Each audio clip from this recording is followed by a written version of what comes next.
দেশের বিভিন্ন প্রান্তে চলছে দোল উৎসব।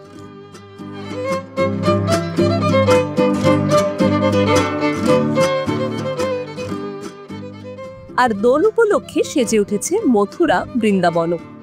দেশ বিদেশের অগুন্তি ভক্ত ভিড় জমিয়েছে এই পবিত্র কৃষ্ণভূমিতে। কিন্তু আপনারা কি জানেন কেন বৃন্দাবনের দোল উৎসব এত বিখ্যাত?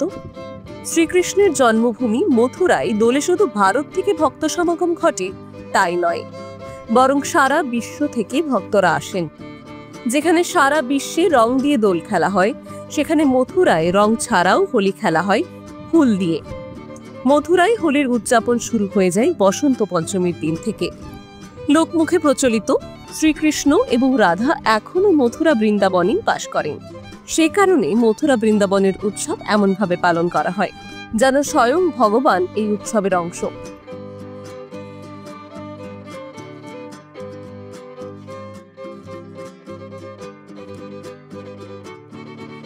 ভগবান কৃষ্ণ সবসময় নিজের শ্যামবর্ণ রং আর রাধার গৌরবর্ণ নিয়ে মা যশোদার কাছে অভিযোগ করতেন।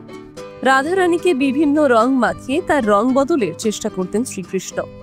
সেই সঙ্গে কৃষ্ণের বন্ধুরাও দোল উৎসবে মেতে উঠতেন এবং রাধার বন্ধুদের রং মাখাতেন। তারপর গ্রামের সব মহিলারা মজার ছলে লাঠি দিয়ে পেটাতেন কৃষ্ণের বন্ধুকে। লাঠমার হোলি নামের এই রেওয়াজ পালন এখনো চলে আসছে মথুরায়।